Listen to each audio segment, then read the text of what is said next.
नाज़रीन, drama serial ए इश्क के जुनून की आज की वीडियो बहुत दिलचस्प है, पूरी देखिएगा। चैनल को सब्सक्राइब नहीं किया तो सब्सक्राइब जरूर कर लीजिएगा।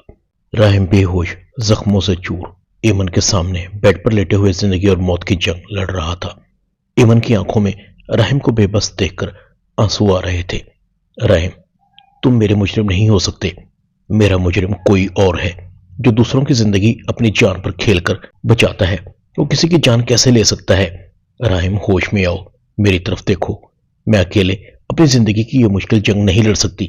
मेरा और तुम्हारा दुश्मन एक है। मुझे पता है मेरी आवाज तुम तक पहुंच रही है, तुम मुझे सुन रहे हो। मैंने तुम पर शक किया, मैं गलत थी। मैं तुमसे माफी मांगती हूँ।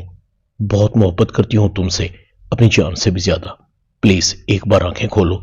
राहिम के जिस्म में हल्की सी हरकत होती है, होंठ हिलते हैं, जैसे कह रहे हो तुम्हारी गलतफहमी दूर हो गई, यही मेरे लिए काफी है। इमन राहिम के हाथ को पकड़ती है तो उसे महसूस होता है जैसे राहिम ने भी उसकी उंगलियों को थामा हो। इमन के चेहरे पर मुस्कुराहट आती है। तुम ठीक हो जाओ, मुझे अपनी जिंदगी में और कुछ नहीं चाहिए। तुम सबसे कीमती हो मेरे लिए। राहिम के मुंह से इमन निकलता है, तुम ठीक हो? इमन कहती, हाँ मैं ठीक हूं। तुम मुझे पहचान रहे हो, मुझे सुन रहे हो? इतने में डॉक्टर आता है। मैडम, पेशेंट अभी होश में नहीं, प्लीज आप इन्हें डिस्टर्ब करने की कोशिश मत करें। दूसरी तरफ अली नवाज फारूक को कहता है, मैं जानता हूं यह कौन कर रहा है। मीर जुल्फकार अपनी इंसल्ट का बदला ले रहा है। वो हमसे अपनी दुश्मनी निभा रहा है। उसने राहिम पर अटैक करवाया है।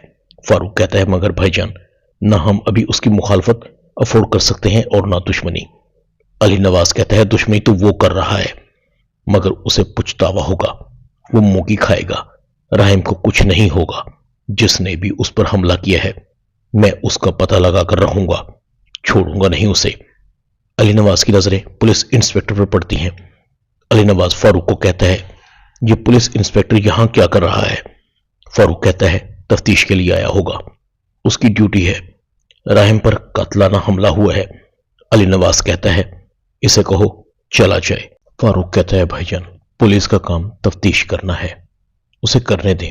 इंस्पेक्टर डॉक्टर से मिलता है तो डॉक्टर कहता है, अभी पेशेंट को होश नहीं आया। इंस्पेक्टर अली नवाज को कहता है, आपको किसी पर शक है? अली नवाज कहता है, जब मुझे पता लग जाएगा तो आपको बता दूंगा, अभी मेरे पास बताने के लिए कुछ नहीं। इंस्पेक्टर आफिया के पास जाता है। अली नवाज साहब ने तो कुछ नहीं बताया, अगर आपको किसी पर शक है तो प्लीज आप ही बता दें। इंस्पेक्टर इमन के पास आता है।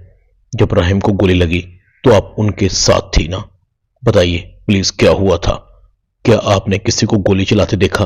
इमन कहती है, नहीं, राहिम ने शायद किसी को गोली चलाते देखा था। राहिम ने तो मुझे बचाया था।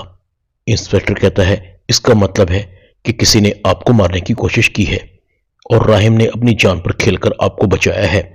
इमन कहती है, हाँ ऐसा ही है। राहिम ने मुझे आवाज दी और फिर वो गोली और मेरी मौत के बीच में आ गया। इंस्पेक्टर कहता है, केस तो मजीद उलझ गया है। आखिर ये कौन है जो बार बार आपको मारने की कोशिश कर रहा है? पहले तो आप ये इल्जाम राहिम पर लगा रही थी। इमन कहती है, मुझे गलतफहमी थी। राहिम मुझे मारना नहीं बल्कि उस सफाक शख्स से बचाना चाहता है। इंस्पेक्टर कहता है, इसका मतलब है कि राहिम जानता है कि आपको कौन मारना चाहता है। खैर, कोई भी हो, एक दिन तो कानून की गिरफ्त में आएगा। आप अपना ख्याल रखिएगा। इंस्पेक्टर चला जाता है। आफिया इमन के पास आती है। ये इंस्पेक्टर तुमसे क्या पूछ रहा था? तुमने बताया इसे कौन था वो जिसने राहिम पर गोली चलाई? क्योंकि वो राहिम को मारना चाहता है। इमन कहती है, वो राहिम का दुश्मन नहीं, वो राहिम को नहीं मारने आया था, बल्कि उसका टारगेट तो मैं थी। राहिम ने तो मुझे बचाया है। आफिया का माथा एकदम ठनकता है। जब इमन को कौन मारना चाहता है? शहरोज तो मुल्क से बाहर है, फिर गोली किसने चलाई? इधर शहरोज को भी पता लग जाता है कि इमन इस बार फिर बच गई। गोली राहिम को लगी है। शहरोज सर पकड़कर बैठ जाता है। हर बार ये लड़की क्यों बच जाती है? मैं जब भी इसे मारने की कोशिश करता हूं, राहिम भाई दीवार बनकर सामने आ जाते हैं। मुझे फौरन पाकिस्तान जाना होगा। पापा राहिम भाई के लिए बहुत परेशान होंगे। मेरा मकसद राहिम भाई की जान लेना नहीं था। राहिम फौरन पाकिस्तान आता है, हॉस्पिटल पहुंचता है। राहिम को बेड पर लेटे देखता है तो अफसोस करता है, राहिम भाई मेरी वजह से इस हालत में है। कहीं इमन की नजर तो मुझ पर न पड़ जाए। शहरोज راہم کو دیکھنے کے بعد اپنے گھر جاتا ہے۔ علی نواز راہم کو دیکھ کر بہت خوش ہوتا ہے۔ علی نواز راہم کو کہتا ہے، مجھے پتا تھا کہ جیسے ہی تمہیں راہم کی حالت کے بارے میں پتا لگے گا تو تم فوراً پاکستان پہنچو گے۔ ہماری فیملی پر بہت مشکل وقت ہے۔ عافیہ شہروز کو اچانک دیکھ کر حیران تھی۔ عافیہ شہروز کو کہتی ہے، تم یہاں کیوں آئے ہو؟ جانتے ہو اگر ایمن نے تمہیں دیکھ لیا تو وہ فوراً تمہیں پہچان لے گی۔ شہروز کہتا ہے، آپ کا کیا خیال ہے میں نہ آتا؟ آپ اچھی طرح جانتی ہیں راہم بھائی کو گولی لگی ہے، تو چھوٹا بھائی غیر ملک کیسے ہو سکتا ہے؟ ویسے بھی پاپا نے مجھے اطلاع کی تھی۔ عافیہ کہتی ہے، تمہیں پھر بھی نہیں آنا چاہیے تھا، تمہارے یہاں آنے سے مسائل کھڑے ہو سکتے ہیں۔ کاش تم ایمن کے ساتھ اس رات کچھ نہ کرتے، ہمیشہ تمہیں سمجھاتی رہتی تھی مگر تمہیں سمجھ نہیں آتی۔ شہروز کہتا ہے، میں بھی تھک گیا ہوں، غلطی ہو گئی مجھ سے، اس غلطی کی سزا تو بھگت رہا ہوں، آپ سے دور ہوں، پاپا سے دور ہوں، چوروں کی طرح گھر سے باہر رہنے پر مجبور ہوں۔ عافیہ کہتی ہے، اگر اب آ ہی گئے ہو تو ایمن سے ذرا بچ کے رہنا ورنہ تم نہیں بچو گے۔ ادھر ماہین بھی راہم کو دیکھنے ہاسپٹل پہنچ جاتی ہے۔ پتہ نہیں راہم کیسا ہوگا، بے شک اس نے مجھ سے شادی نہیں کی مگر مجھے اس کی فکر ہے۔ میں نے یہ کبھی نہیں سوچا کہ راہم کو کچھ ہو جائے، مجھے تو صرف اس سے گلہ ہے۔ میں تو اسے تکلیف میں دیکھنا چاہتی تھی، جس طرح سے میرا دل ٹوٹا ہے اسی طرح اس کا دل بھی ٹوٹے۔ ایمن کی نظر بھی ماہین پر پڑتی ہے۔ ایمن ماہین کی طرف آتی ہے۔ ایمن کہتی ہے، تم یہاں؟ کہیں تم نے تو راہم کی جان لینے کی کوشش نہیں کی؟ ماہین کہتی ہے، جو محبت کرتے ہیں وہ جان نہیں لیتے۔ راہم پر یہ مشکل وقت تب سے آیا ہے جب سے تم اس کی زندگی میں آئی ہو۔ مجھے صرف اتنا بتا دو، راہم تمہیں کب سے جانتا تھا، کب سے چکر چل رہا تھا؟ ایمن کہتی ہے، میرا اور راہم کا کوئی چکر نہیں تھا، میں تو جسٹ کام کرتی تھی۔ پتہ نہیں یہ حالات کیسے بدلے، کس نے مجھے مارنے کی کوشش کی، میں تو خود لوگوں سے جواب مانگ رہی ہوں۔ اگر تمہیں کچھ پتا ہے تو مجھے بتا دو۔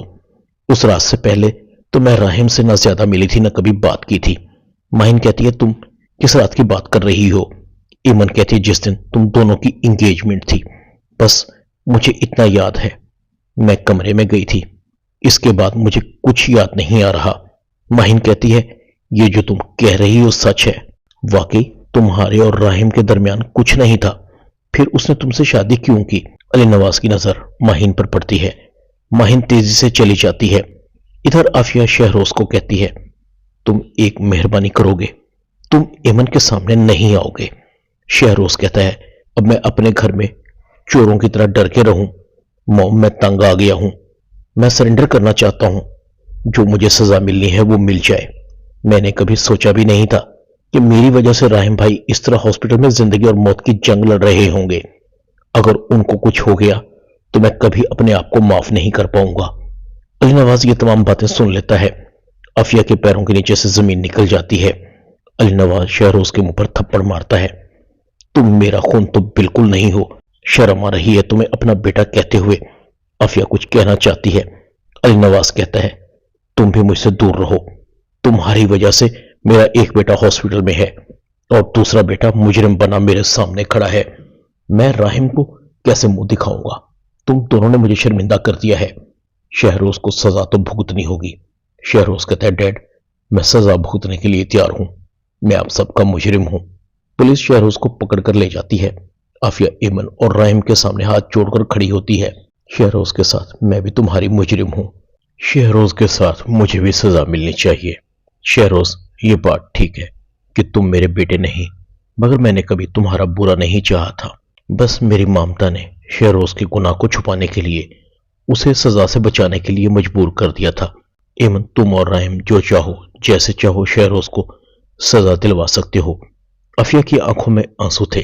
ایمن کہتی ہے، شہروز کو سزا مل چکی ہے، مجھے پتا ہے راہم شہروز کو بہت چاہتے ہیں، اور جس کو راہم چاہتا ہو اسے سزا کیسے مل سکتی ہے؟ میں نے شہروز کو معاف کیا۔ ایمن راہم کو کہتی ہے، تم بھی شہروز کو معاف کر دو۔ ڈرامہ اے عشق جنون میں اتنا ہی۔ چینل کو سبسکرائب کر دیں۔ شکریہ۔